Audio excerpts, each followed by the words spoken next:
i-share ko muna ang link namin. I'm just share, hindi ko ba makita agad yung link ko? I-share ko lang po agad bago tayo magsimula so that, nakita ko na. Alright, so here, sharing the link. Okay. Scroll, mag-season sa po tayo. Ngayon ito, simula ng programa. Then, sharing the link. Okay. Ayan po.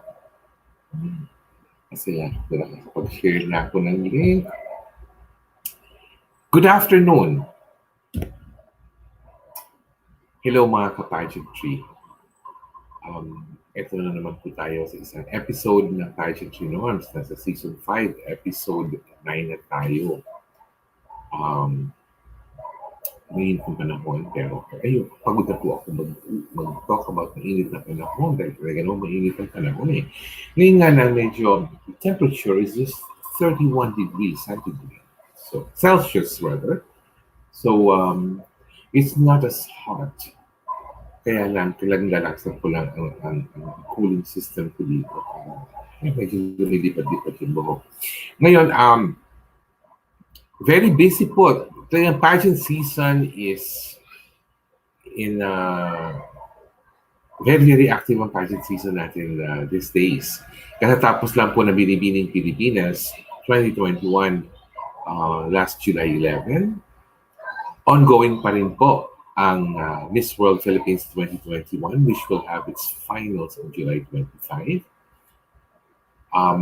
Tomorrow po, mag-a-announce na ang Miss Universe Philippines ng kanilang top 100. So, mag-isimula na rin ang kanilang bonggang mga virtual challenges. Remember, 100 po yun. So, maraming hi, Arvel Jansuyo ang suki natin from Ho Chi Minh City, Vietnam. Xin Xiao. Yes. And at the same time, meron din pong ongoing na magandang Filipinas pageant where the national director is Papa Kalingob. Ngayon, this afternoon, we have part 2 of our guestings of our Eco Warriors from Miss Philippines Earth. Much as I want to actually guest majority, if not all of them, it will be really hard because there's 66 official candidates. So, talagang random na lang po ang pili ko ng i-guest natin. So, this afternoon, we have part 2 of our 4 Colors of the Earth na episode for Pageantry Norms. Of course, you know that these ladies have been very active virtually in all the competitions of MPE. Pero ngayon po, let's see their side, the funnier side, their more humorous side, their more relaxed side so that ilayo po muna natin sa mga technicalities of the environment and focus on the more practical side of it. Mag-shoutout lang po tayo ngayon. Avelina Tan, shoutout siya for Louise Theunis. Haloy Ricamora Umana for Ameera. Of course, syempre, ang Nestle Almagro na bonggang-bongga ang setup ng Atimonan. Nestle, miss ko na rin ang Atimonan. Hindi ko pa uli nakikita yung sirenang nakatayo dyan sa tabing dagat. Oo. I want to go back to Atimonan. Ann Mendoza for Ameera. Ay, nakakaloka. Susunduin daw after this live. Ano ba yan naman? Gabi na yun, baka mahilo na ako pagdating natin sa bitukang manok. Ay, ano ba? Teka muna po. May check na ako. Ay! Ako po, isang guest natin nagkakaroon ng difficulty sa kanyang Wi-Fi connection. So, ayan po. Margie! Ang ingay mo, Margie! Ay! Narinig niyo po ako. Sumigaw lang po ako sa kasama ko dahil ingay-ingay po nung kanyang, I don't know, parang pumupunit ng yero dun sa likuran ko. Oo. Let's go into introducing our guests this afternoon. Yung pang-apat po nating guest, medyo nagkakaroon po siya ng difficulty connecting sa kanyang Wi-Fi connection. Oo, oo, sisigaw na naman po ako uli. Ano? Margie, itigil na muna yan, ha? Maingay. Ayun po, ay, parang po ako, parang po akong voiceover lang ang peg dito. So this afternoon, Maria Carmela Salazar, thank you po, thank you. Our first guest this afternoon represents one of the geographically, one of the farthest municipalities of Laguna. Medyo malayo po siya kung tutuusin. Although, if you're coming from the likes of Antipolo or the Rizal province, malapit lang po siya because that is the part of Laguna. It's one of the municipalities in Laguna that is connecting to Rizal province. So, actually, ako po, hindi ba po, malapit lang po talaga literally in Laguna sa akin dito sa south of Metro Manila. But I don't remember going to their municipality just yet. Maybe po pag magkaroon ng chance in the future, why not? Yes. So, madami po sila actually representative of the province of Laguna. So I had to pick one to guest for this afternoon. Friends, let's welcome, representing Mabitac, Laguna in Miss Philippines Earth 2021. Here is Jelina Pearl Miranda. Hello, Jelina. Hello, Tito Norma. Good afternoon. And good afternoon to everyone watching us this afternoon. Please pakibati mo muna, Jelina, ang mga Lagunenses mo, mga kababayan at mga supporters mo. Magandang hapon sa lahat ng Mabitakenyo at sa lahat ng Lagunense na nanonood po sa ating ngayon. At maraming salamat po sa patuloy na suporta niyo po sa akin. Nandito ka naman ako. Sa karangalan ko na maging representative ng Laguna. Ganun pala ang tawag sa mga taga-Mabitac, Mabitakenyos, no? Yes, ano kasi? Mabitakenyo. That's 5 syllables. Masyado akong conscious sa mga syllables. Parang, ang haba-haba. Oo, but anyways. Tell me, sabi ko nga kanina sa introduction ko sa iyo, Jelina, Laguna is not far from the south of Metro Manila. So, kumbaga para sa akin, Laguna is very easy to actually go to.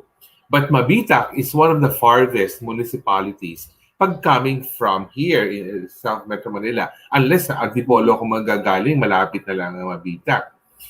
Ano ba espesyal sa Mabitac? Except doon sa mga napakaraming mga gwapong mga cyclists na nagbibisikleta ng malayong-malayo na umaabot hanggang Mabitac, Laguna para lang dyan na magpahinga ng konti, uminom ng konting refreshments. Ano bang espesyal sa Mabitac, Laguna? Pinagmamalaki po namin dito sa Mabitac, Laguna is yung one of the oldest church. We call this Nuestra Señora de Candelaria. And hindi lang siya one of the oldest church, pero bago ka po makaakyat sa church na yon, is you have to climb 126 steps. We call it church, parang steps to salvation. Ganun po. It's located above Calvary Hill. Nakakaloka. Kailangan palang humingal ka muna at mapagod ng bongga bago makaabot dun sa church. Paano na, Jelina, ang mga senior citizens na gustong pumunta doon sa church? Anong tulong ang ginagawa niyo sa kanila? We have another way naman po. Sa kabilang street, pwede po silang mag-arkila ng tricycle po going up. Or kung meron naman po silang kotse, mas better po. Nakakaloka. Para sa may kaya na. Para sa may kaya. Nakakapagod namang para pang talaga. Kailangan medyo magdusa ka muna na para kang si Kristong may daladalang krus na umaakyat sa bundok sa Kalbaryo bago dumating sa simbahan. But it's an old church, di ba? Nakakatuwa. In terms naman of pagkain, Jelina, ano naman ang espesyal sa Mabitac? We're very famous po for kalamay, yung mga kakanin. Ay, anong Yun po talaga yung specifically? Alam mo pinagmamalaki. ako kasi, Kalamay po. weakness ko kasi ang kakanin basta't gawa sa probinsya. Kapag kasi, para sa akin kasi, pag ang kakanin dito ginawa sa Manila, parang wala na akong, parang hindi na ako ganun ka-excited. Parang, saan ho gawa ito? Ay, gawa ho yan sa Quezon City. Ay, hindi na ako excited. Gusto ko yung galing sa either, yun nga, sa southern provinces or sa province ko, sa Bulacan. Yung bang, alam ko kung paano nila ginagawa ang mga kakanin kasi from those places. So, malinamnam, masarap at nakakabusog ang kanilang mga kakanin. Oo. Batiin mo naman ang iyong nanay Afina na sumisilip sa atin ngayon. Hello, ma. Nandito siya actually.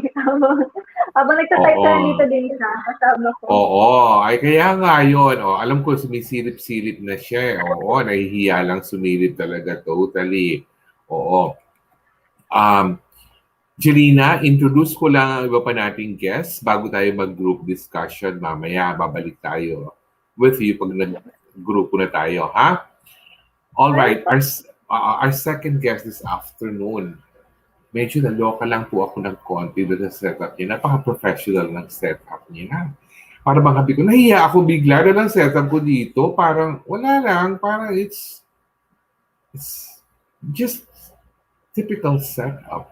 Hindi po ito yung para bang studio style na ako. Iba talaga ang mga taga-Atimonan, Quezon.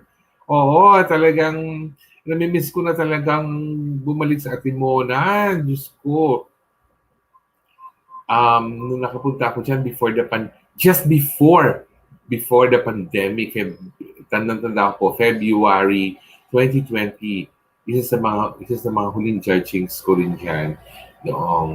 At ito po ang babae na to ang nanalo ng title na Mutian Atimonan that year. Friends, let's welcome. Ganda-ganda po ng suit niya this afternoon. Representing Atimonan, Quezon, Team Atimonan, Ameera Almamari. Hello, Ameera. Hi, good afternoon everyone. Hi, Tito Norman. So nice to be here. Hello to all of our viewers. I see all of your comments. Kamusta po kayo?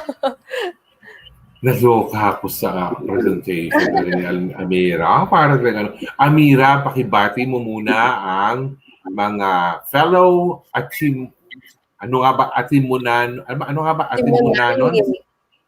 Atimonanin. Ang mga fellow Atimonanins who are supporting you and of course, pati na rin yung mga ibang mga taga Quezon. Ameera, batiin mo muna sila. Okay, magandang hapon sa lahat ng Atimonanin na nanonood at sumusuporta sa akin ngayon, pati na rin sa mga Quezonians. So please keep sharing this live and keep interacting with us para fun lang tayo today. Alam mo, Ameera, yung outfit mo, talagang, alam mo, honestly, meron akong weakness talaga sa ganyang outfit na merong ribbon sa gitna dito.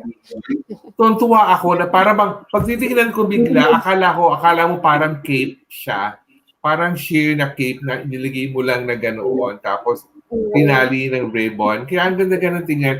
Idea ba yan ni Nestler? Yes, pinasuot sa akin today. Wala na akong masabi. Iba talaga ang Nestler Almagro kapag So true. Si Aaron Makaraig po ang designer nito from Surigao, Quezon. Oo, nakakatuwa. Ang ganda-ganda, no? But anyways, kumusta ang Atimonan these days, Ameera? Yeah, actually, masaya. And right now, we're preparing for our Tagultol Festival, which will start on August 1. So, yeah, ang dami pong preparation dito. Masaya po. Naloka naman ako. Magkakaroon ulit ng... Yan yung Tagultol Fishing Festival ba or something? Yes. Ay, naku, Diyos ko, alam ko, naging familiar ako sa festival na yan because of Reyna ng Aliwan. Kasi nga, hindi pa sa Reyna ng Aliwan, the girls are representing festivals from different parts of the Philippines. Kaya, doon ko nalaman, nung time na yon, ang representative pa ng Atimonan, si Kizia. Si Kizia Maligalig pa. Nagkakaloka. Ano ba yan? Nostalgia Tawa ko ako nga ngayon. siya ngayon. Oo, naalala ko bigla si Keisha nung taong yun na nag-represent siya ng Tagultol.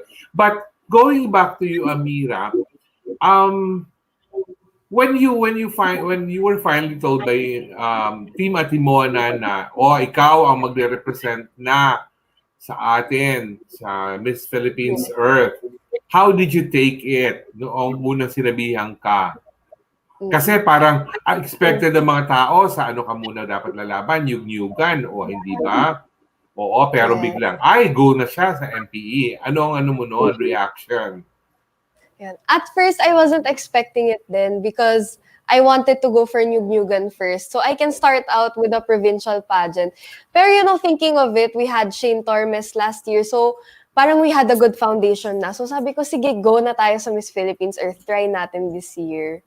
So ayun lang. Yeah, oo. Ang maganda kasi doon, Ameera, is the fact that since it's an entirely virtual pageant, you will still be in your comfort zone, which is Atimonan. Kasama mo palagi yung team mo dyan. So, hindi ka talaga, hindi ka ba challenge ng bonggang-bongga na pupunta pa ng Manila, na hindi ka naman basta-basta mapupuntahan from Atimonan dyan para kailangan ko ng stockings, kailangan ko ng bagong bagong heels. Mas madali na lang, hindi ba? Yes. Pero, kumusta naman ang assessment mo sa performance mo so far sa mga virtual challenges of MPE? I think I'm doing well so far. I think I started out, feeling ko lang personally, well na. And then, as we went through, feeling ko nagpo-progress talaga ako. My walk was improving kasi tinetrain na din ako ni Tito just from 2F. I feel like my communication skills are also improving through Miss Philippines Earth. So, I'm trying to achieve a best version of me every day.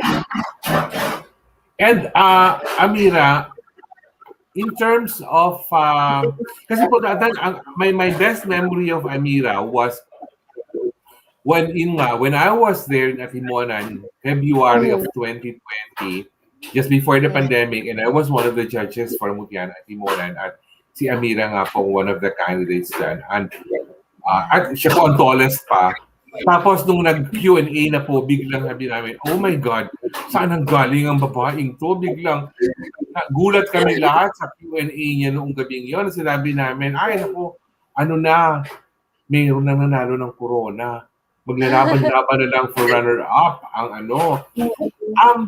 honestly, how does it feel to win Mutiana Atimonan? Kumbaga parang it comes with a certain sense of responsibility na hindi yung basta meron ka lang title. Parang you're supposed to be the best of Atimonan. Anong mo nun? Ang pananaw mo doon, Ameera? And it actually felt good for me personally.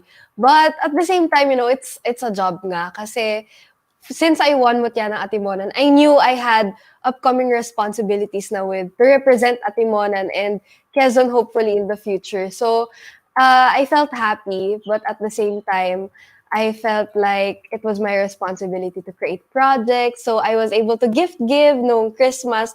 So parang it was a whole new experience for me to develop myself. But nonetheless, ayun nga, sobrang saya lang to win Mutya. Yeah. Ikaw ba nung time na yon, feeling mo na talaga ikaw ang isa sa mga best bets to win Mutiana Atimonan? I don't think so kasi I was the least experienced actually. So sabi ko, kahit municipal pageant siya, feeling ko I still have to be good in pasarela, in Q&A, and walang-wala akong alam noon with walking and everything. So everything was new. Sabi ko, if I don't do well tonight, I don't think I'm gonna win. So I just performed. Tapos when I felt like I was getting more awards na, sabi ko, okay, I think the last thing I have to do is the Q&A. Tapos maybe I can clinch the crown. So may ganong feeling na that night. Alam mo, I like the way you're putting it, no? Parang it's very walang yabang, pero alam mo that it comes to a point wherein you know na okay, I think the signs are pointing to something very good. Yeah. So galingan na pa natin. Ginalingan po niya sa Q&A. So, ayun na Yes. po, nagtuloy-tuloy na talaga. All right. Ameera, let's introduce our two other guests before we go into group discussion. Para mamaya tuloy-tuloy na tayo. Our third guest this afternoon, makakala niyo po, Luzon lang. Meron din po tayong guest ngayon from Mindanao. Opo.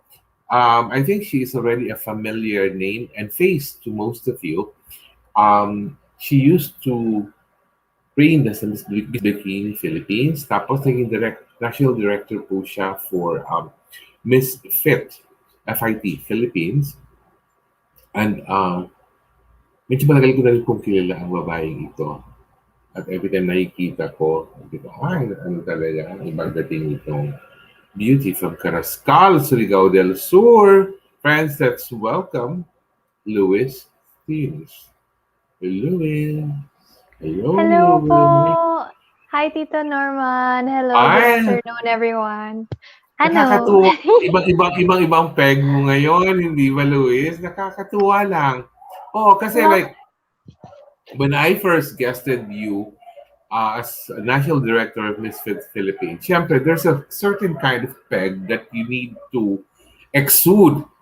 Kasi national director ba naman? Oh, so, ngayon, you are back to being one of the official candidates of Miss Philippines Earth, no? Para bang, ay, ibang peg ngayon, parang medyo pa-sweet pa tayo ng konti muna ngayon. Pero ito, I'm just very curious asking you this question. When you actually were looking at the possibility of joining Miss Philippines Earth, tapos you are already holding a national director position sa Miss Philippines, ano mga considerations mo din, considering the fact that some people might think, ano ba yun, parang she's already medyo up there, tapos medyo she's going back 2 steps down, parang gano'n. Anong mga ano mo nun? What are the factors that you were considering back then? Well, it was really my first time trying out the position of a national director for a pageant. So parang sabi ko, it's a good experience to get behind the scenes experience as national director.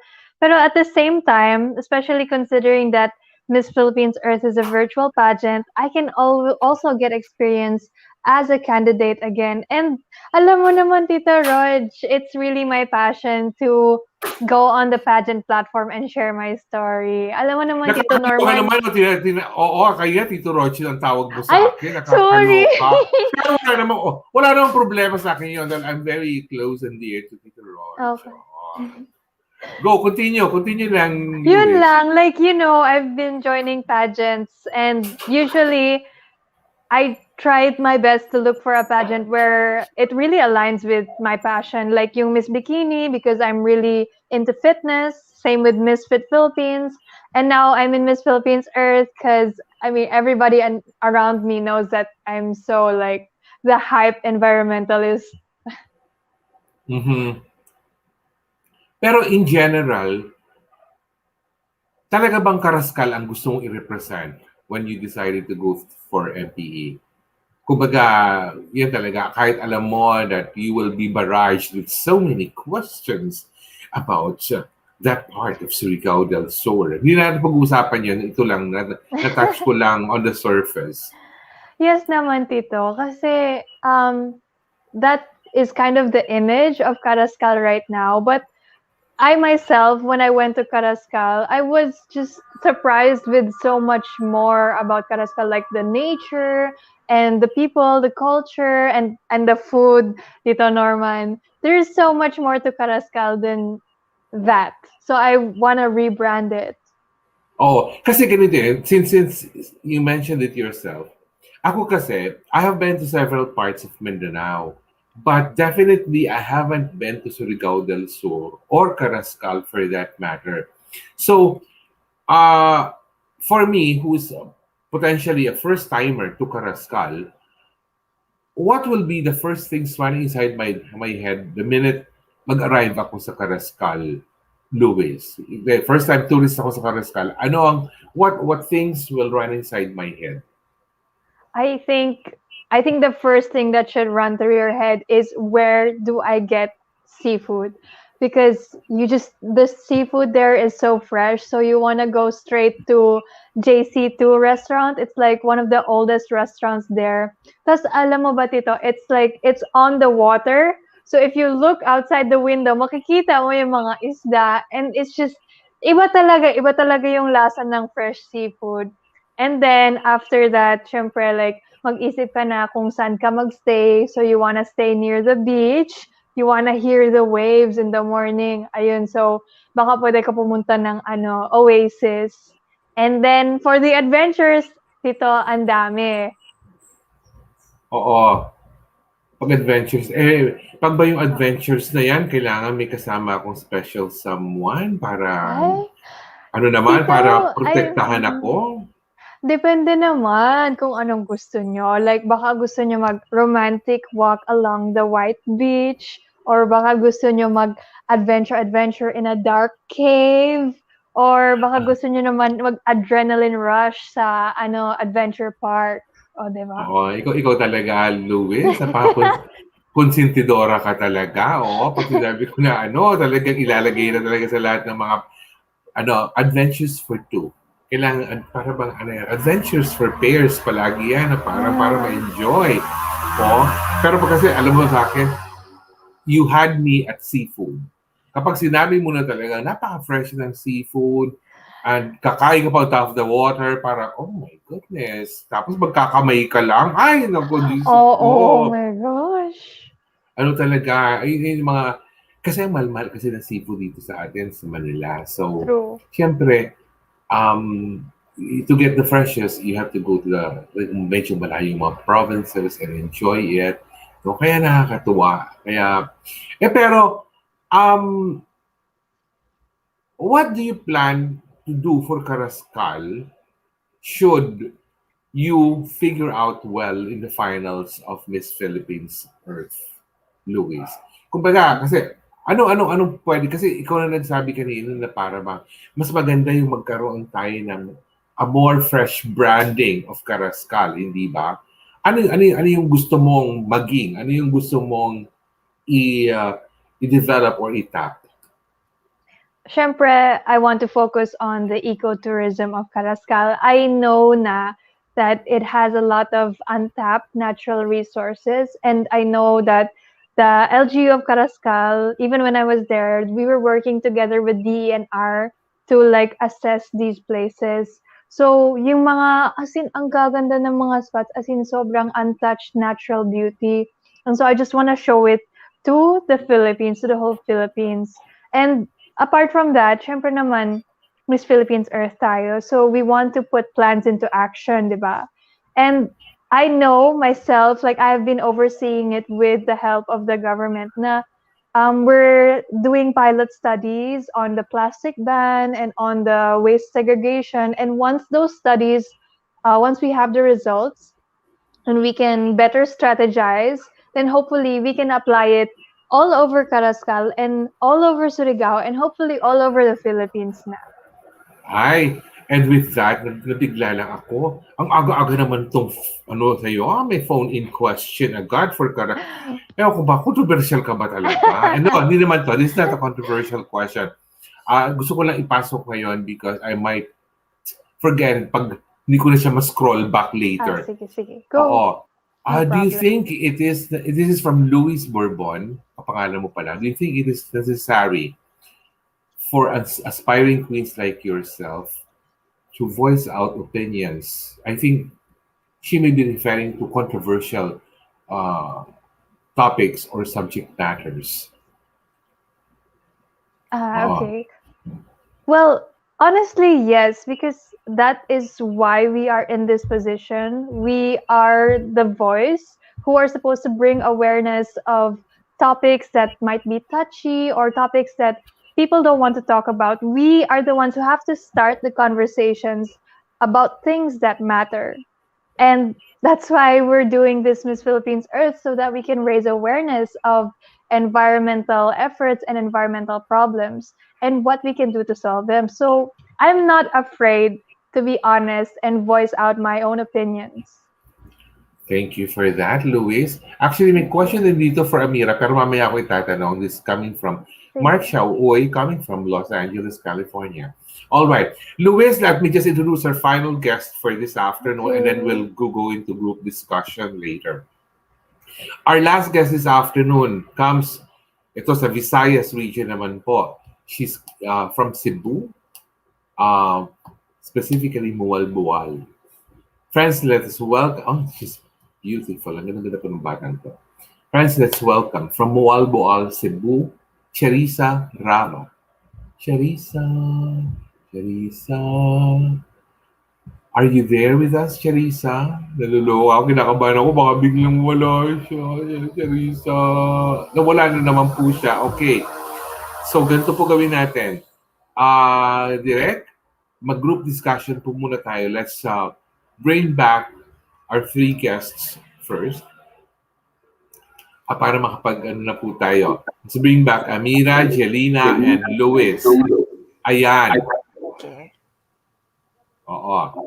So, tatanungin ko na agad muna kay Ameera yung phone-in question. Baka kasi mag-move naman ito. Ameera, ang question sa iyo is, do you think, ay, teka muna, ano ba ito? Ang bilis naman pong mag-usad. Nag-scroll ako ng konti. Okay, do you think it is necessary for aspiring queens to speak well? Yan, tatanong ko. Yun. Yeah, definitely. It's important for beauty queens in general to speak well because, first and foremost, we are advocates, and this is our job. This is a very similar question to Miss Carrascal, but it is our job to be the credible point persons for others to, get information from, to be aware of the issues that are going on in whether it's our environment or social issues. So it is important for us to be eloquent speakers who can choose their words wisely and who can be diplomats for all of these issues surrounding us. Ay, ano ba to? Para bang ano talaga? Parang mga parehong bulls. Talagang magsusuwagan itong si Louise at si Ameera. Nagkakaloka, no? But anyway, naku si Jelina po, ang nawala na naman. Ako talagang ano ba to? Para bang nawala si Jelina, natira talaga yung ano. Naku, mag-focus ako sa inyong dalawa ng po. Ayan. O, Ayan. Jelina. Ayan. Ayun, may good. magdag. Charissa. Hello po. Hello po. Okay ka na ba, Charissa? Okay na po. O, kakausapin kita. Oo, lumipat ka na. From Yes Moalboal, nasa ano ka na ngayon? Nasa downtown ka na ba? Yes Oo, po. Province nasa po kasi itong Moalboal. So, mahina po talaga yung signal. Oo, so ano ngayon? Nasa ano ka na siguro? Nasa waterfront ka na? O kaya sa Mactan Shangri-La ngayon? Ano? Nakakaloka. Nasa bahay lang po. Hindi, Charissa, curious lang ako. Oo. I've been to Cebu several times, pero ano ba ang pinagmamalaki ng Moalboal in general sa Cebu? Ano ba? What's so special about your place in Cebu? Yung special po sa place namin na Moalboal is whenever na pupunta ka ng Moalboal, so yung sasabihin nun is, baka gusto niyo namang puntahan yung Sardines Run, yung Sardine Sanctuary po. Yung magda-diving po kayo sa ilalim. Magda-diving ka, swimming with the sardines. Yes po. So, No. pag Moalboal po talaga, known po talaga siya na sardines, ganon. So, yung Pescador Island, yun po siya. Kasi madami pong diving spot sa sa Pilipinas, pero pag Moalboal talaga, yung pinaka-best po talaga na pinagmamalaki po namin is yung Sardines Run po talaga. So, ibig sabihin, sa dami ng sardines dyan sa inyo, pag dumating na dito sa Maynila yung sardines, ano na ang brand name ng sardines sa lata? Mega ba yan? O ano? Ano ba? Kasi nag-iiba ng brand, 555 na ba yan pagdating ng Manila? Depende po. Pero yung po kasi, yung mga turista po doon, yun po yung pinupuntahan nila sa Moalboal. Yung magda-diving talaga sila. Oo. Nakakaloka lang. Hindi ko naisip. Well, siguro nga, I haven't done my homework for Moalboal. Hindi ko alam yung tungkol sa sardines na yan. Ako kasi pag sinabi mo sardines, naalala ko lang talaga yung lata ng sardinas. Tapos bubuksan ko siya, tapos Spanish sardines, gano'n. I've never thought of a sardines run na you will swim with the sardines, makikipaghabulan ka sa kanila. Pero mas maganda kung may kasama ka rin. Kung may kasama ka special someone na lumalangoy na kasama mo habang hinahabol kayo ng mga sardines, hindi ba? Yes po. Oo. Wouldn't you agree, Louise, hindi ba? Oo. Si Tito Norman, nakakaloka. palagi na lang naghahanap ng special someone. Ay, nako, alam mo, kapag nasa pandemic ka, people always worry about everything. Mabuti nga ako, love life lang ang wino-worry ko sa pandemic. Yung ibang tao dyan, mas mabigat. O, hindi ba? Sana all. O, hindi ba? Oo. So, Jelina, magsimula na tayo sa ating group discussion. Ayan, kompleto na kayo. Ito muna, light na light lang to. Fun fact challenge. Each one of you should give me one cool fact about yourself na kukonting tao lang nakakaalam and that people will find very interesting about you.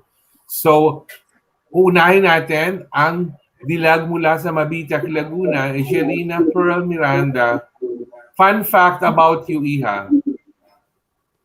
Fun fact about me, since alam ko po everyone knows that I speak languages. Kapag po, yung family ko po kasi we speak diretsong Tagalog pag nasa bahay. Pero when I'm with my friends, we usually speak two languages, lalo na po yung mga Chinese friends ko. So we speak more of Tagalog English or Tagalog English or English Chinese or Tagalog Chinese, ganun po. What kind of Chinese can you speak? Mandarin? Both po, pero hindi pa siya super fluent. However, I can converse Hokkien and Mandarin. Oh, I see. So how do you say, I love you but I cannot marry you in Chinese? Ano ba? 我爱你，但是我不要ano ba? Ano ba yung Mary? Kalimutan ko na yung Mary. Ang tagal ko na kasi hindi nagsustudy. Nakakaloka. Sobrang busy. Pero Oo. 我爱你，但是我I think si Louise has Chinese blood. Di ba, Louise? Yeah, actually, Ay, I know nako, I know a bit ayan of Chinese Mandarin din. Yeah. Mandarin Ay, lang, ganun pero ba, hindi po Mandarin lang. Oo. Oo, so pahirapan na lang kita na paano ba sabihin sa sana po ay matapos na pandemic na to para Oh, tayo yeah. magkaroon ng herd immunity. Oh my Oo. God! Yun. Oo, At pwede na lang, nakakaloka. call a friend. Oo, nakakatuwa, no? All right. Charissa, fun fact about you, Charissa. Okay, fun fact about me is madami po, pero yung pinaka is marunong po ako mag-gymnast. Oh! Wow. As in, Yes. at Madami what po kasi age? akong sports aside from Oh. swimming or running, track and field, gymnastic din yung isa kong sport. Pero at what age did you actually start doing gymnastics? Yes po. Yung yung grade school ako hanggang high school. Bale, yes po. Kasi alam ko talaga, pag gymnastics, you should start very early. Yes Parang po. sa Grade China school. talagang napakabata pa lang sinisimulan. Mm-mm. Kasi nga, ang aga-aga din ng retirement period kapag ma-gymnast, hindi ba? Yes po. Kumbaga hindi pa yata sila na umaabot ng age 30, retired na sila from doing the sport, no? Ikaw hindi ka mukhang mag-retire, ito mo naman yung mukha mo, tignan mo, hindi ka ng mukha ng batang ito, parang ako lang. Thank you. Oo, mukhang gymnast. Ay, nakakaloka. Okay, Louise, fun fact about you. Marami na akong alam sa iyo. Give me something that's more fun about you. Oh my gosh. I don't know. I'm a boring person. Char joke lang.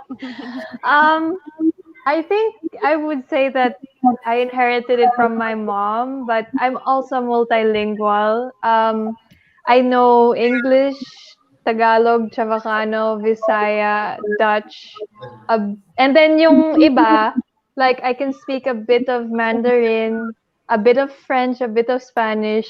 Tapos yung iba, naiintindihan ko lang ha. Like tausog and tausog lang siguro. Tapos na ako dun. Oh, Di na, sige nga. Sige, Luis. ano? Chavacano. Let's try Oh, Chavacano. How do cosa you to say quiere?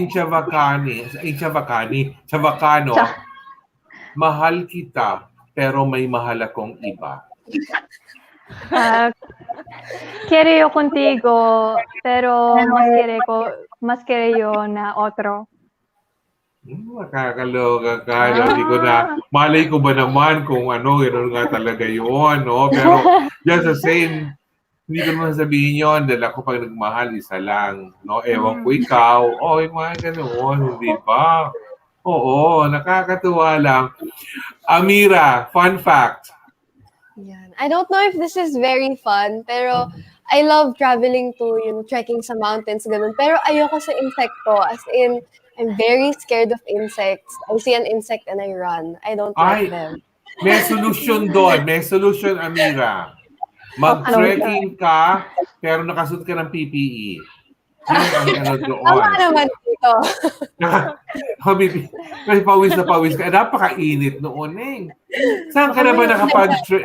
Saan ka na? What was your most challenging trek so far? Definitely sa forest zone in Villa Ibaba. Tito, 3 hours papunta and then 3 hours pabalik. Sobrang nakakapagod. Teka muna. Sa inyo rin yan, sa Atimonan din yan, di ba? Sa Atimonan. Alam mo, teka muna, naluloka lang ako doon eh. Sa Atimonan din yan, pero 3 hours pa mabiyahihin mo going there? Yes. Ano kasi ba? Gano'n ba kalayo noon? Nasa Bicol ka na ba noon? Ay, Hindi naman. nadaan pa ng tubig. Nadaan pa ng Yes. tubig. Mm-mm. Ay, dapat pala ano ka rin, yung bang vest na para sa, yung Yes. parang, Life vest. dapat may kasama ka rin special someone pag upunta doon para to protect you from falling. Andyan na naman tayo. Oo, hindi ba? Parang gano'n. Kasi mahirap naman kung mag-isa ka lang pupunta doon. Pag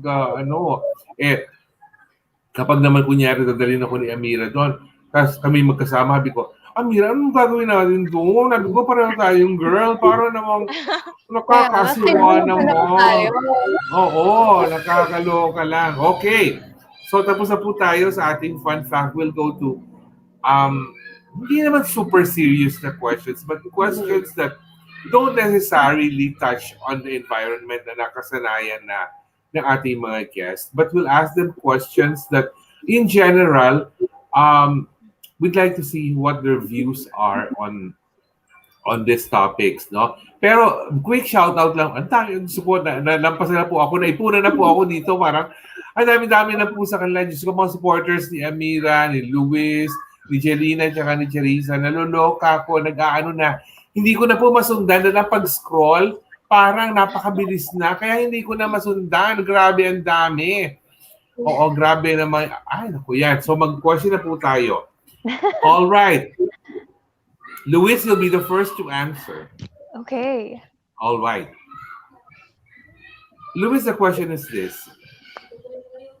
How can we better promote the idea of volunteerism in the Philippines, especially the young Filipinos? I think that's a difficult thing to do, di ba, Tito Norman? Kasi palagi tayong naghahanap ng, may free food ba? Or may something na incentive. But I think we can better promote volunteerism in the Filipino people by being the role model ourselves, by sharing our own story of being a volunteer and the experience that we gained. Because we just have to open their eyes and make them more aware of the benefits of volunteerism that go beyond the tangible incentives. So these experiences, it's humbling and it's very good feeling sa heart when you get to offer your help to people in need, to communities, or even to the environment. And on top of that, the experience itself helps you to learn, helps you to grow, and helps you to become a better person. Ay, National Director is kanyang Good night. Oo. Jelina, ikaw naman ang next. Ready ka na ba? Ready na. All right, Jelina, here's your question. If you were given a sum of 1 billion pesos to spend, what would be the first 5 things you would purchase with it? Kumbaga, let's be Wow. honest, wag tayong magplastikan dito. Kumbaga, wag yung para bang magbumuha kang para ka bang parang charitable organization. Kumbaga, automatically, ano yung 5 una mong bibilhin if you're given 1 billion pesos to spend? Jelina. Actually, pwede naman po siyang hatiin kasi 1 billion is a lot. A lot more to spend. So, first thing, syempre, is for investment. A shelter for us, sa family ko, and then the basic commodities such as food. And the other 3 also is to, since I conduct din, nakapag-participate na kasi ako before ng mga feeding programs. And as much as I want to, gusto ko mag-give back to the community. So, dahil pandemic pa din, I want to provide also alcohol, face shield, and reusable face mask din po since they really need it din po. Kasi hindi naman po lahat ng tao is kayang i-sustain po yung everyday needs natin. Oo, hindi ba nakakaloka, Jelina? Nakaka-20 million ka pa lang sa 1 billion no? Nakakaloka. Saan papasok doon yung love? Hindi ba nabibili ang love, Jelina? I prefer po na dumating na lang siya. I don't want to chase. I'd rather wait for him na lang to come.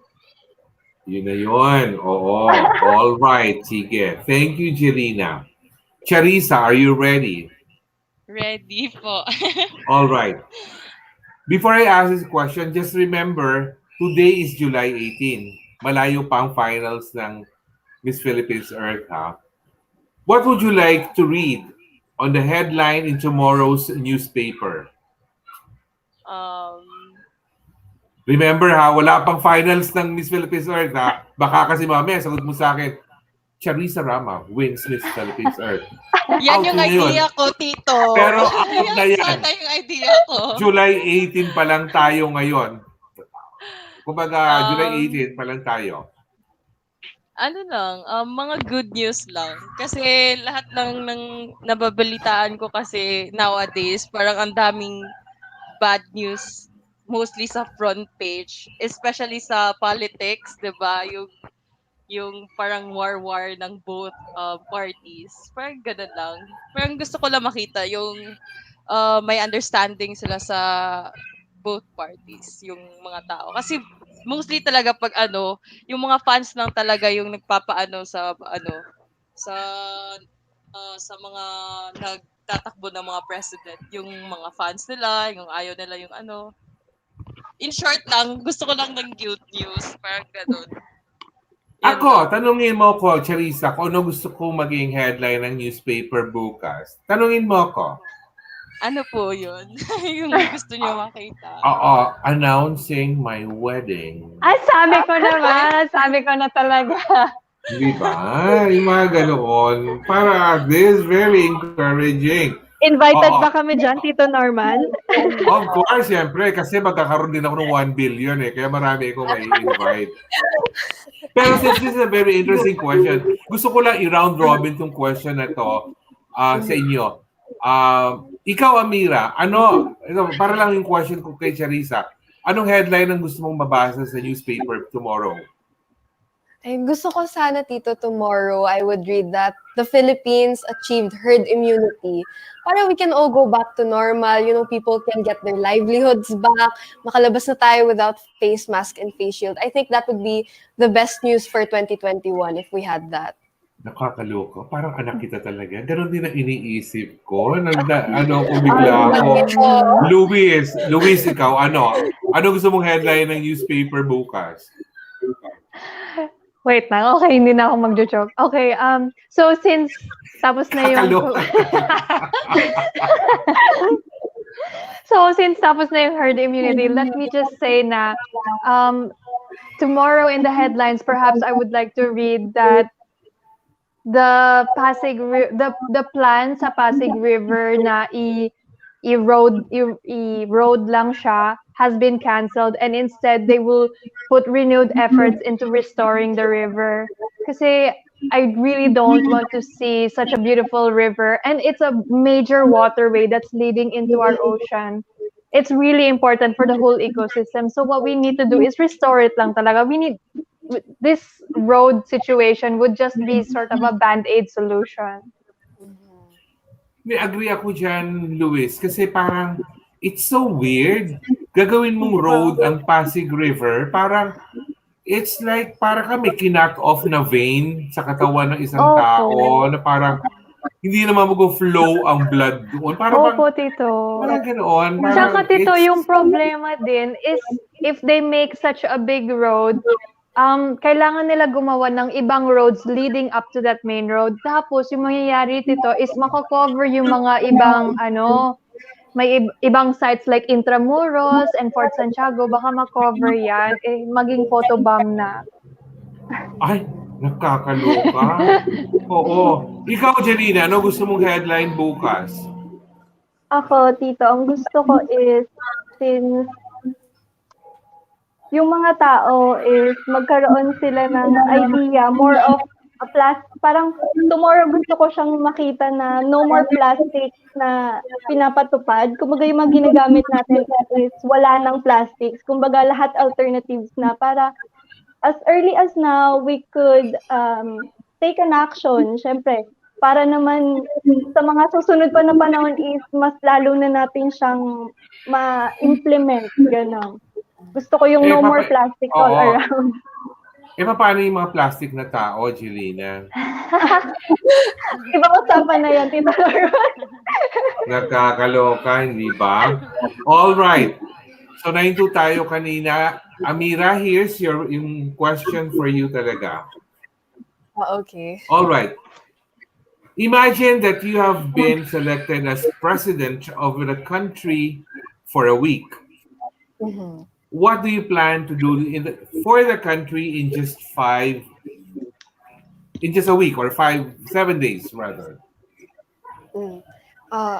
Initially, I thought of putting into law some more environmental protection, but I think that'd be idealistic for a week. So what I want to focus on again is achieving herd immunity in 7 days, hopefully. So I would purchase more vaccines.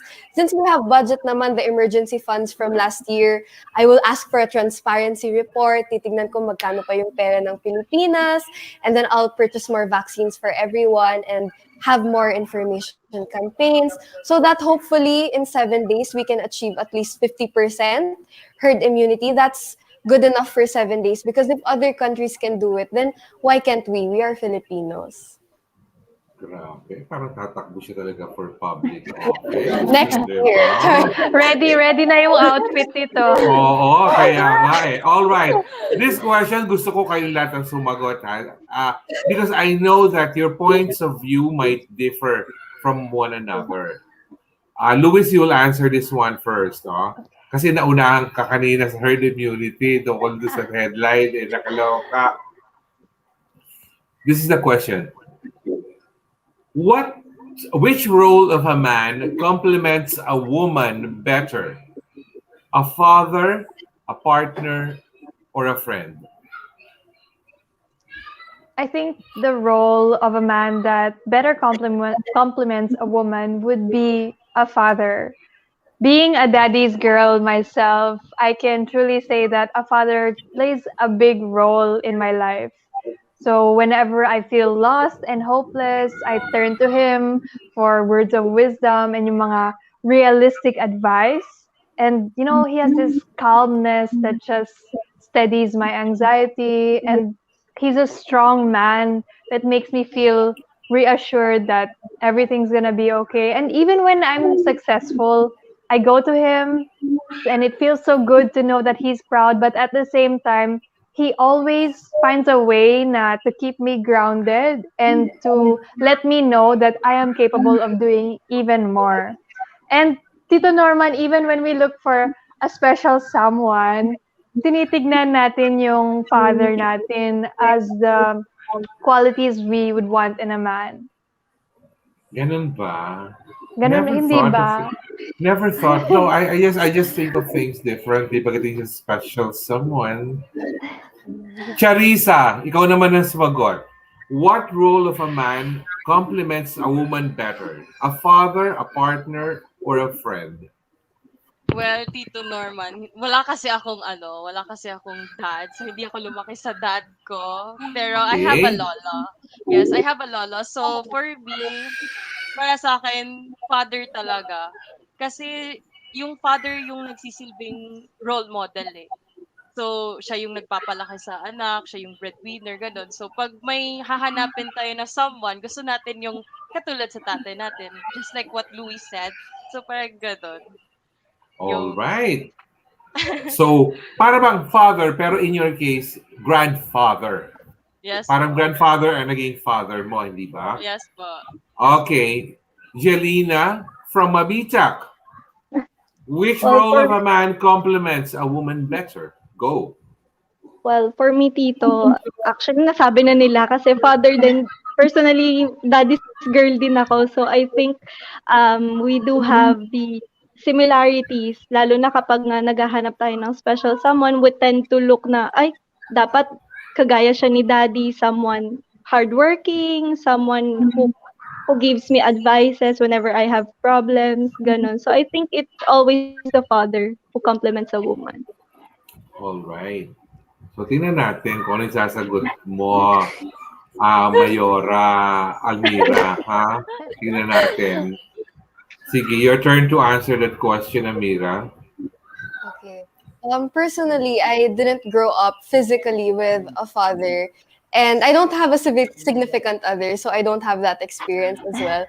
So actually, I think the best person to compliment a woman is a friend, because not every girl has the best relationship with her father, and not every woman needs a significant other. So, but every woman can have a friend, and so as for me, I find my friends a safe haven, and I can learn a lot of things from my male friends that I could never learn with anyone else. And I feel like I could be my best self when I'm with my friends, and I find home in them. And so I think they complement my personality the best because they are able to bring it out of me. Diyos ko, Nesla, naloloka ako sa alaga mo sumagot. Ano ba yan? Alright, sige.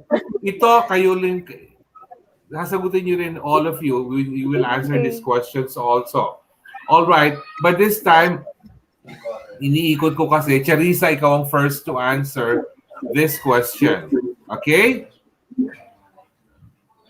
What makes you different from the other girls competing in Miss Philippines Earth? Remember, 66 kayong lahat. What makes you different from the other girls, Charissa? Okay, so pwede ba idaan sa joke? Sige, go! Go! Go! Because I'm Go! a 13's girl. I came from Moalboal. So, parang sa akin kasi, my it is really my passion talaga. So, pag passion mo talaga yung isang bagay, hindi ka mabilis mag-give up kahit ilang beses ka na fail in life. So, I think that's my edge ko talaga kasi ilang beses na ako na fail in life, not just in pageantry but literally sa life talaga. So, parang pag passion mo yung isang bagay, hindi ka mabilis mag-give up sa mga dreams mo. Yun po, yung Oo. Thank you, Charissa. Naluloko. Ang ganda-ganda ng mukha mo, Charissa. Para bang Oh. bigla akong tingin, parang Katarina Rodriguez na hindi ko maintindihan yung mukha mo. Kumbaga, ganda-ganda. Kumbaga, pag nakita ka siguro sa Moalboal, kahit na lumalangoy ako kasama sardinas, o makikita kita, oy, Rika, maghanap tayo ng sardinas. Gusto ko yung nasa lata. Oo. All right. Amira, your answer to this question. I think what makes me different, because all of the girls are, this is their passion, they want to win. But I think my edge is that I bring not only my story and my experiences, but also the experiences of my community. I have been immersing myself with the fishermen and really understanding how important my advocacy, marine biodiversity, is to them. And I take that with me and I use their stories as my fuel to win this pageant and to create more projects in order to preserve their livelihood. All right. Jelina, ihuli ko si Louise, tingnan natin. Oh. Jelina, ikaw naman. Well, I think my edge with the other girls is since I know that most of them have been used to with this kind of competition, and I think I'm one of the newest faces sa dami ng candidates. So I think I crave for more knowledge and I am willing to learn more and improve myself. And then seeing these girls, of course, they're my inspiration to move forward and to advocate more of my advocacy since alam kong marami naman kaming advocacies that we are really plan on doing, but it all boils down to one main goal, which is we have to protect the environment. So I think that's my edge between among of us. Alright. Kay Louise, alam ko na naman kung ano yung sabihin niyang edge eh. So, iibahin ko ang tanong ko sa ng konti. Ay, Kasi may talaga. nag-phone in question for you. Louise, when is the right time to listen and the right time to speak? Care of Mark Shawoy. When is the right time to listen and the right time to speak? Okay. I think the right time to listen is, of course, when someone else is speaking. When somebody shares their problem or when somebody shares their story, a lot of the times people just hear them and we're too busy with our own thoughts. We're too busy thinking of what we want to say instead of like truly listening and putting ourselves in their shoes and understanding their perspective. And I think that's why, a lot of arguments happen. And I think the right time to speak is when your voice is needed. Sometimes we keep things to ourselves, or we choose not to speak out, or we choose not to be honest about a certain matter. But the thing is, you don't know what your voice can do. You don't know the power your voice holds. If you speak up for things, if you start the conversations about things that matter, then you can be the spark for so much more. And you can be that one voice that changes a person's life. Teka nga, parang gusto ko talaga. Total araw ng linggo ngayon, parang may gusto akong magsabong eh. Ameera, I'll ask you a question. Titignan ko kung anong sagot mo ha. When is it not okay to be, when is it okay not to be okay? And when is it not okay to not be okay? Sige nga, Ameera, take a stab at that question. It's not okay. It's okay to not be okay all the time because our feelings are valid no matter what we go through. Whenever we feel down, no matter how small that thing is, that feeling is yours only. And you are always valid. But it's not okay to not be okay when you feel like these habits and your emotions are taking a destructive toll on you. I think there's a time when we need to realize that it's time to move on. It's time to change our sadness and our feelings into something that is passionate, something that gives us a purpose and makes us a better person at the end of the day. Kakaloka, nagsabong nga. Oh, nakakatuwa. Alright. Okay, eto. Charissa, new question tayo for all. Tapos biglang babaguhin ko pagdating dun sa Sa akin na naman. Oo. Okay, Charissa, anong advantage of joining a virtual pageant like Miss Philippines Earth when in fact a lot of the other national pageants are doing it live na these days? I said maybe taped as live or live without much of an audience. Pero ano advantage for you na nasa virtual competition ka, Charissa? Well, personally po, Tito, yung na-experience ko na advantage sa virtual pageant because I find it mas mataas yung time namin ng preparations regarding sa for example, pag hindi namin gusto yung ginawa namin, pwede namin yung ulitin. Unlike sa stage, di ba, sa actual, pag kung ano yung nagawa mo sa stage, yun lang talaga yun. Yun yung makikita ng mga tao or sa mga judges. or sa mga lahat ng nanonood sa'yo. But in the actual pageant kasi, iba siya. Kasi recorded siya. It's a recorded base. So parang pag ayaw namin yung ginawa namin, pwede namin ulitin or can we reshoot it or can we take it another ganun.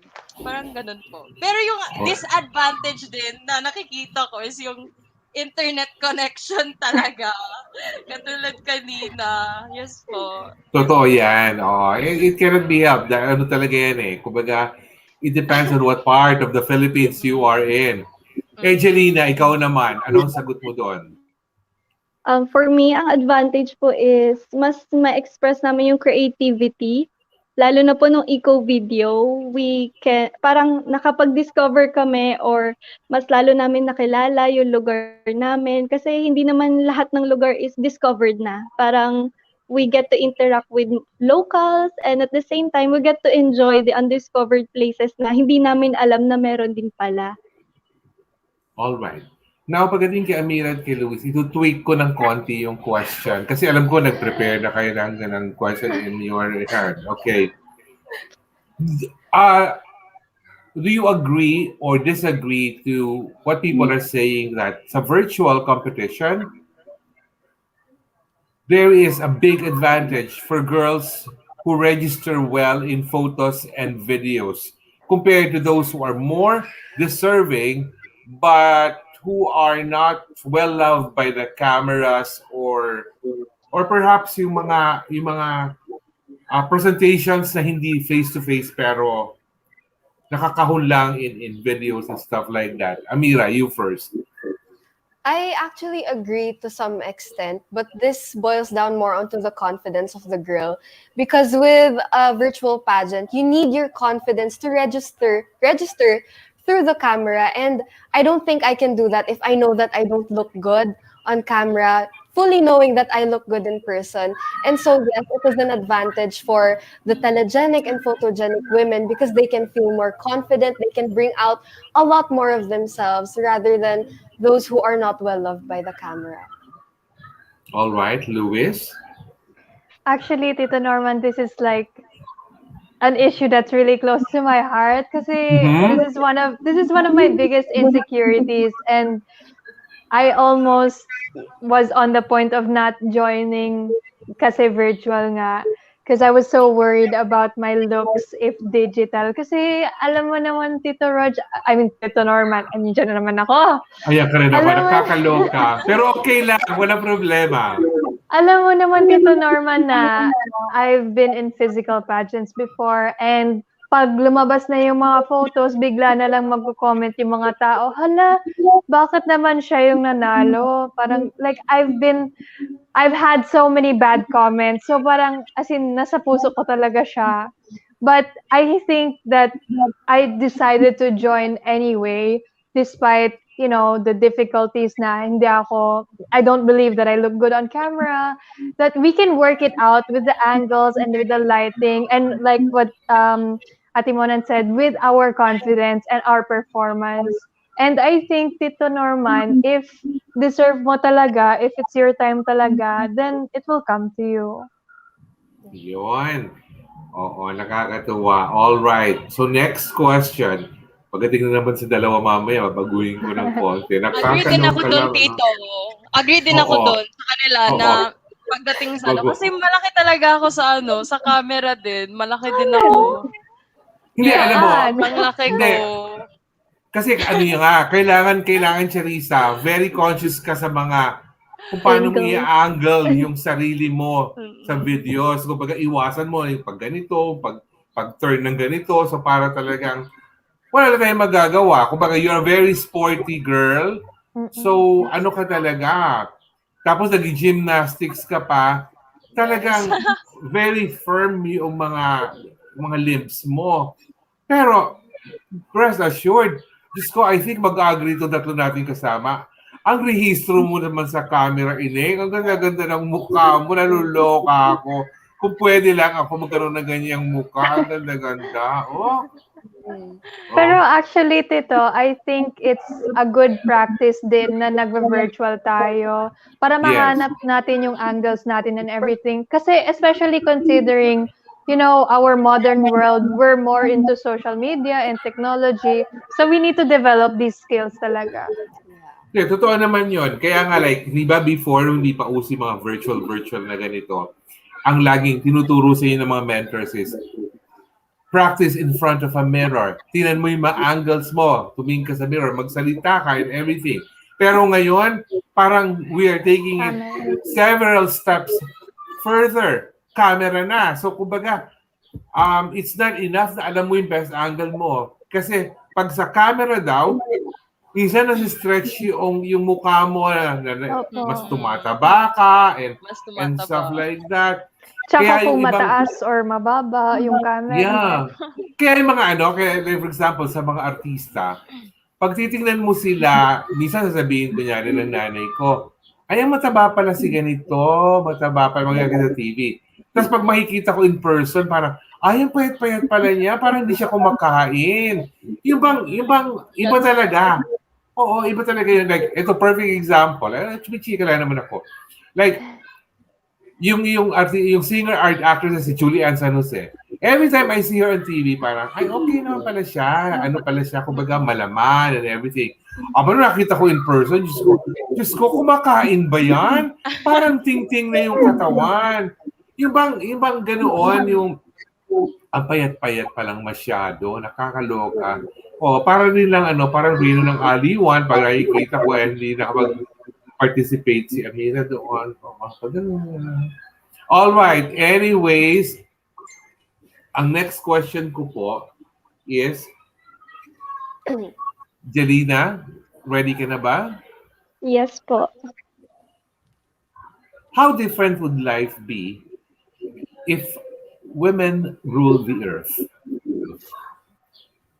Well, when it comes to women ruling the earth, if i-compare po natin siya sa Mother Earth natin, if women were to rule, of course, much caring and mas nurturing ang mga babae if they rule the world. Especially they take things into different perspective. Yung kumbaga may mga problems tayo na akala na iba is mahirap, pero kapag tayo yung nagde-decide is parang kayang-kaya natin, parang we can carry ourselves sa mga problems and challenges that we take on a daily basis. Charissa, ikaw, ano masasabi mo if women rule the earth? Well, para sa akin po dito, pag woman na lang lahat yung magro-rule sa world natin, parang wala na siyang equalization when it comes to gender. Parang ganun po yung nafe-feel ko. So, para po sa akin, dapat po talaga equal lang. Yun lang po. May love life ka kasi eh. Oo, nakakaloka. Oo. Anyway, i-tweak ko ng slight sa dalawa. All right. You both know that national elections is upcoming in 2022. Would it be good for the Philippines to have a woman president for a change next year? Ameera. Although I do love seeing women in power, and I think we should have more presidentiables that are women. When it comes to the president of the country, I think we can set aside gender and really look at the skills of a person. Because no matter if that president is a woman or a man, if that person is corrupt, if that person does not know how to lead the country, then I don't think I would vote for that presidential ball, even though she's a woman. But I would love to see women in power. And if someone runs next year and she has really good credentials and she's a woman, I might vote for her. Louise? Okay, Tito. I'm on the same page where actually in any kind of assessment that I make, I don't really look at the gender because like we all say, men and women are equal. We are all humans. We all make mistakes and we all have our successes. We all have our strengths and weaknesses. And so in a position of power, we need somebody who is reliable and responsible. A person who is pro-Filipino and a person of their word, whether it's a man or a woman of their word. and somebody also, hopefully, with a heart for the environment. All right. Ba't pinagsabog ko talaga ng dalawang to? Ready. Okay! Before our parting words, itong final question that you will all be answering, since this is general, no? I want you to answer this question from the heart. Walang kaplastikan, walang sobrang rehearsed thoughts. Kung galing sa puso na answer talaga. The question is this: why do you really want to win the Miss Philippines Earth 2020 crown? Jelina, mas mataas kasi expectation ko sa dalawa, mamaya mapahirapan natin yan eh. Ikaw, answer it first. For me, why do I really want the crown of Miss Philippines Earth? Well, actually, I really wanted to voice out kasi dati naman po talaga I wasn't really like this. Hindi po by nature I was really a shy person. So gusto ko po by this time I want my voice to be heard. I want my parang yung advocacy ko po, gusto ko po siyang mas maipakalat sa tao kasi we need this na ma-educate halos hindi naman sa lahat pero mas better if more than half is ma-educate natin through my advocacy since hindi lang din pwede na puro tayo talak pero wala tayong actions. So I really do want to tell them that if we want to make an action, dapat well-educated tayo when it comes to our advocacies and with the environment. And para na rin makatikman ng buong Pilipinas ang kalamay ng Mabitac, Laguna at na makadalaw dyan para umakyat sa 126 steps ng Nuestra Señora de Candelaria. Nakakaloka Candelaria, no? Pag sabi mo Candelaria, Quezon, pero nasa Laguna yan, ano? Nakakaloka. All right, Louise, alam mo naman, pag sa inyong dalawa na ni Ameera, tumataas bigla expectations ko. Walang bulakang sagot ito, Louise. Gusto ko talaga yung galing sa puso. Okay, go. Alam mo naman, Tito Norman, against ako sa plastic, so hindi talaga mangyayari. Okay, so I don't know if you know this about me, but ever since I was young talaga, I've been close with the animals and with nature. I watch yung mga animal rescue and nature documentaries on Nat Geo and Discovery channels. So I grew up that way, and when I was gonna go into college, I actually wanted to take environmentalist or veterinary studies. Pero even though hindi natuloy, alam mo naman, andun pa rin sa puso ko. But then I got busy with life. I got so busy with life. And finally, last year, when the pandemic hit, parang nag-stop lahat ng busyness. And, you know, I had the time to reevaluate what I'm doing with my life. And I realized that I still want to achieve that childhood dream to do something for the environment, for our world. So I started working with Carrascal, and hindi ko naman plano mag-join ng Miss Philippines Earth yet at that time kasi na-worry nga ako na virtual siya. Pero yun, ang daming nagsasupport sa akin, ang daming nag-believe sa akin. So, nag-join na ako, and it's the people as well as my passion that are pushing me to compete for the Miss Philippines Earth crown. And in my heart of hearts, in my deepest dreams, I know that I really deserve that crown because I am so determined. I am beyond determined to do everything that it takes to make my advocacy and into a reality and to just transform the world, even on a small scale. All right. Narinig mo yun, Ameera, ha? Tingnan natin kung anong ibabanat mo sa akin ngayon. Go, Ameera. Kakaloka. Okay, go. I really want to win Miss Philippines Earth this year because I want to reach more people. And walang halong bola to because I started out not knowing or not being that involved with environmental issues, and I wasn't that environmentally aware, and I am very open in sharing this. But when I came here in Atimonan and I was really here to stay and I was able to see the Oplan Kalinisan project here, I was able to talk to the fishermen, and I found out that the biggest rotary artificial reef in the world was made by the fishermen here. And it really inspired me that if you're able to reach people and reach communities and engage with them and bridge connections, then big changes can really be made. And I feel like if I'm able to do that here in Atimonan, then I'm also able to inspire that into other municipalities, other cities and provinces. Because once we see the bayanihan that the Filipino has when it comes to protecting the environment, then we can really make a change with only one voice. And we can spread that out, hopefully, to the whole country. And we can transform our environment here in the Philippines. Hello, ang mga labanan ng mga sagutan dito. Ibang level. Ikaw, Tito Norman. Why do you want why? to win? Why do you want to win a significant other?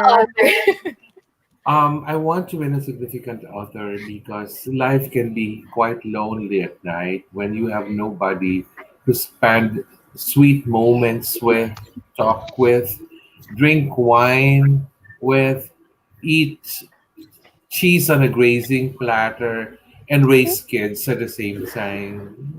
Kakaloka. Nakakaloka kayo mga babae kayo. Now, we have come to the part of our program where you will give your parting words to everyone. Now, I want you to take this opportunity to tell your fans, your followers, your kababayans in your provinces about what will happen sa next coming weeks pa before the finals of Miss Philippines. Ano mga dapat namin abangan? And you can also share your social media accounts. And kung meron kayong gustong pasalamatan, go ahead. We'll start with you, Jelina. Okay, so first and foremost, I would like to thank all my Mabitaceños that has been supporting me ever since the beginning of this competition, and my family and friends, and of course the LGU of Mabitac, Mayor Onisana and Admin Romeo Alarde, and all of the municipalities, neighbor municipalities who have been supporting me wholeheartedly. And of course, abangan nyo po yung darating naming cultural attire. I believe this is this week, this coming week. Abangan nyo po yun. So, mas marami pa po kayong makikita sa amin for this cultural attire. And I'm very excited na makita not only yung cultural attire na pinrepare namin, but for all the girls. And then, please do not forget to follow me on my Facebook page, which is Jelina Pearl Miranda, and my Instagram, pearl.xvii, all in lowercase letters. Thank you so much. And girls, it's nice to meet you virtually, but I hope to see you personally so soonest. All right. Louise, alam mo nasayangan ako kay Charissa dahil bumitaw yung kanyang connection. But anyways, Louise, your turn.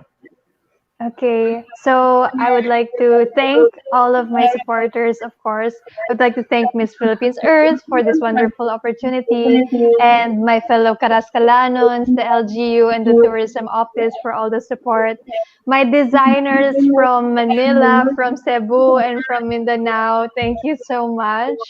Also, the K Familia, sila Tito Rog, and everybody. And of course, also my supporters, sila Jan and Johnny and Louise and all the Louise Angels, I guess. And of course, my family. Yung nakita nyo nag-shoutout kanina sa akin, si Evelina Tan. That's my mom, Tito Norman. Ang sweet niya. Kahit she's sick right now because she's feeling a bit under the weather from her second dose of the vaccine. Pero nag-effort pa rin siya manood. Ang sweet niya na talaga. So thank you talaga, and thank you, Tito Norman, for allowing us this opportunity to, be a little bit less serious and express ourselves, show our personalities. And I always enjoy chikahan with you, Tito Norman. Wow. I would, and for the rest of the days, we'll be busy preparing for the finals on August 8th, which is live on Kapamilya channel. So apart from that, I would like everybody to join me in my journey until the coronation's night. You can follow me on my social media. Instagram is at only Louise, and I also have a YouTube channel, and that is Louise Theunis. I know everybody has difficulty spelling my last name, so it's Theunis. Ayun na. And also my Facebook page, which is Louise Tan Theunis. So, dun yung din makikita yung mga fitness journey ko, Miss Philippines Earth journey ko, and all of my activities. And please, please, please, download na yung ecosystem app. And that's the easiest way for everybody to stay updated on our journey and to be able to vote for the eco favorite. All right, Luis, Theunis, abangan natin ang love life mo doon sa YouTube channel mo. Ganun. Ameera, go. First, thank you so much to you, Tito Norman, for giving us this opportunity to meet the other girls that we haven't met before, and to also Chika Chika. Thank you to all of my supporters, to everyone who's commenting right now, to sharing this live. Thank you so much for supporting me, whether it was from the start or if you found support for me today. I'm very, very grateful. I used to think that I was a nobody, but now I feel like I'm really making a change and reaching people. So thank you for helping me achieve that dream. And also, thank you to our mayor, Mayor Ticoy Mendoza, to Mayora Aide, to Vice Mayor Zenaida Veranga, to Congresswoman Angelina Helentan. Thank you for all of your support in my journey here in Miss Philippines Earth, LGU Atimonan, Prio and Tourism, which is my Atimonan. Thank you so much for making this a very light experience for me. To my Atimonanins and Quezonians, I hope you keep supporting me until August 8th, 2021, 8 a.m., if I'm not mistaken, on the 10 a.m. Thank you so 10 much. a.m. 10 a.m. on the Kapamilya channel. So watch out for who will be crowned Miss Philippines Earth 2021. You can follow me on Facebook, Ameera Almamari, and on Instagram, EYA.SLMN. Thank you. Thank you, Ameera. Alam niyo, viewers, mahihirapan po ako talaga nito to actually come up with my final predictions for Miss Philippines Earth, which I usually upload a couple of days before the finals. Mahirap po yun for several reasons. Number one, there are 66 eco-warriors who are competing for the crown. I know, with 66 girls, just coming up with a top 10 is already very difficult. Kasi, ano yan eh, ako pa naman kasi, my mindset palagi is, especially with Miss Philippines Earth, I look at it geographically. Para bang gusto kong represented ang iba-ibang regions ng Philippines kasi ang ganda-gandang tingnan.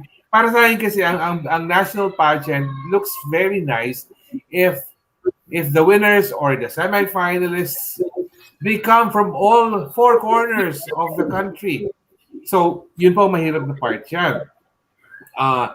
Hindi naman po ako makikipagbulahan na sasabihin ko na, ay, napanood ko kayo lahat sa lahat ng virtual nyo. Hindi ko naman po talaga napanood lahat. I tried catching all of it live. Oo, pero hindi ko naman masasabi na 100% napanood ko yan lahat. Pero I try to review everything that really piques my curiosity. Kapag, like, for example, if I need to make na my deliberations on sino ba dapat ng top 10 or top 16 or ano. Alam niyo na ba mangyayari? Ano ba? Ano bang format? Top 16, 8, 4, 5, ganun? Hindi din namin alam. Well, anyways, alam ko naman talaga with Miss Philippines Earth is eventually, at the end of it all, may 5 winners. 5 winners ng MPE, Air, Water, Fire, and Ecotourism. And then, the remaining 5, the top 10, are runners-up. Now, anything beyond that, kung kunyari, kung top 16 o top 20, Diyos ko, 66 ba naman yan? Nakakaloka. Hindi ko na po alam kung ilan ang magiging first cut. But I'm sure it's going to be exciting. Dahil na-specialize na kasi ng Carousel Productions ng virtual. So, this is going to be, this is going to be very interesting talaga how they will present the 2021 edition virtually. So, on behalf of my guests, unahin ko po si Charissa na hindi ko po maipasok rin because yung po aming technical director nagkakaroon din ng difficulty.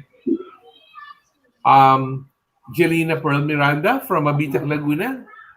Kaway-kaway lang ng konti. Theunis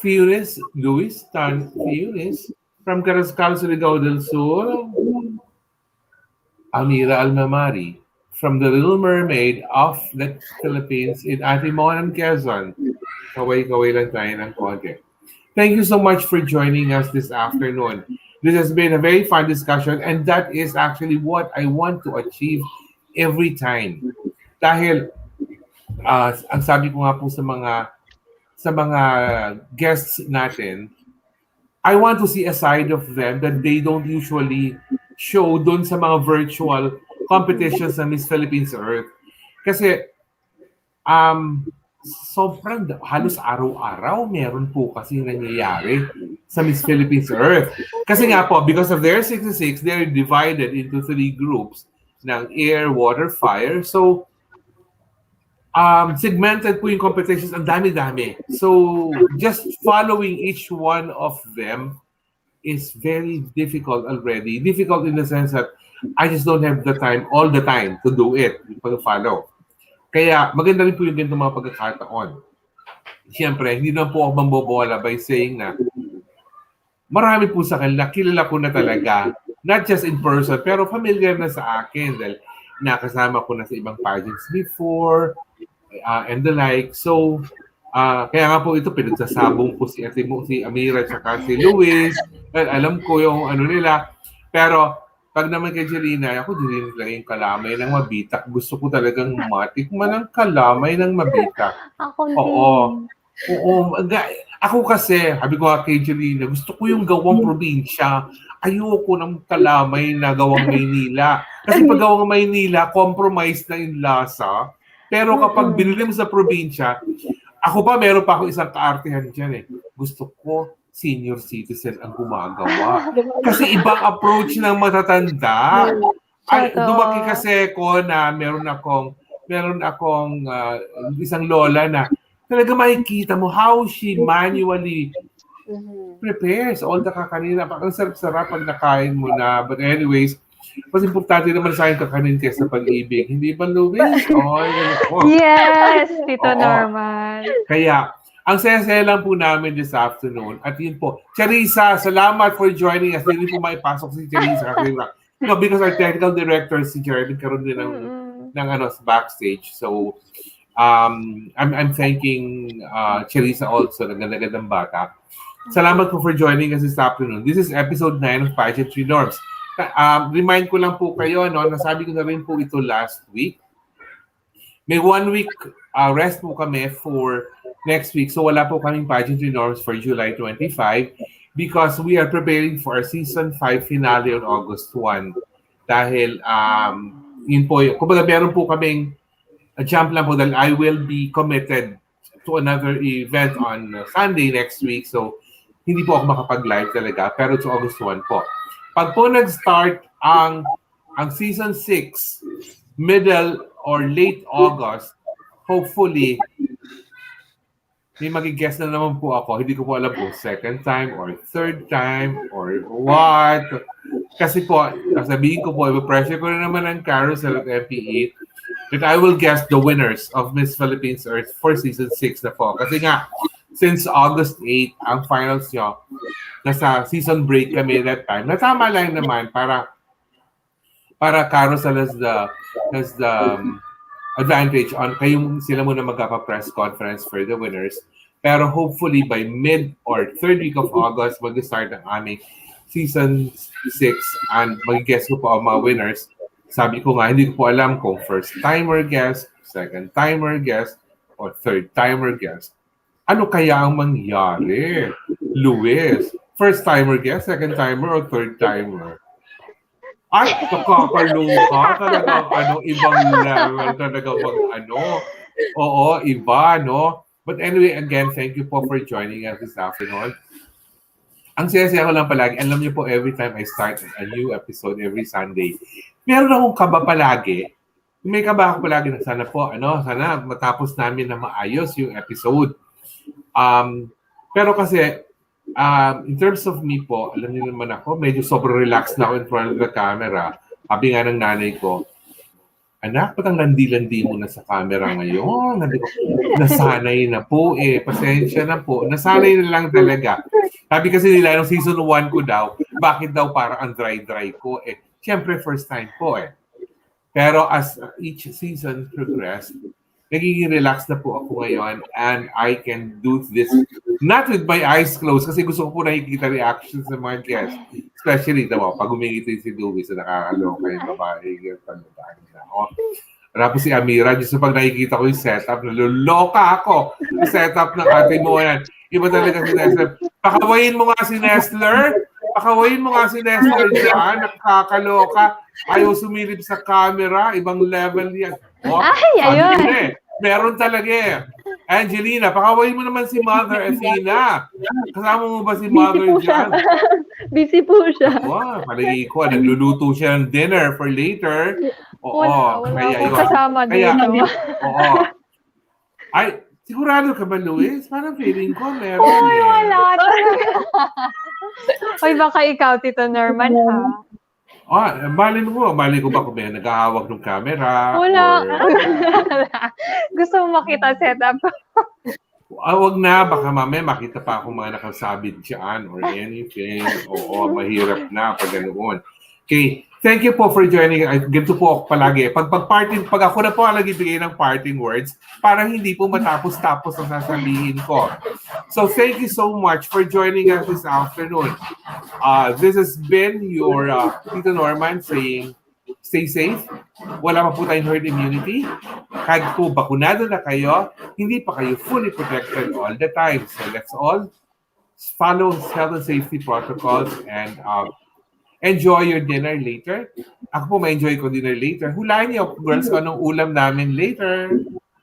Monggol. Pag nahulaan niyo ulam namin later, ang galing. Kaldereta. Adobo. Hindi rin. Spirit na? Basta may rice. Sardina? Ay, no, of course. No. Taba ng talangka. Ay, nakakaloka. Taba ng talangka na pinigaan ng kalamansi. Ang sarap. Alam niyo kasi sarap magkamay kasi pag yun ang ulam nakakaloka lang. Kaya, nag-enjoy lang ako. Okay, nag-message dito si Charissa. Thank you so much. Yeah, thank you, Charissa. Thank you. Naiintindihan namin yung connection nyo. Walang problema. Ang ganda-ganda ng face mo. Kung ako ipapanganak ulit, gusto ko ganyan ang face ko. Yung mga ganoon. In the next life. Thank you for joining us this afternoon. Let's give all our viewers our big flying kisses, ladies. Thank you po. And always stay safe. Bye-bye, everyone. Goodbye. Kakakaloka lang. Wala kasi ang aming technical director sa backstage kaya mag-exit studio lang kami talaga ngayon. Diretso leave studio po kami ngayon. Together dapat. Together. Naka-live pa rin ako. Kaway ako ng kaway, mama. Kakaloka. So, kaway po kami ng kaway and then sabay-sabay po kami mag-push ng sige, mag-countdown ka, Tito. Mag-countdown tayo.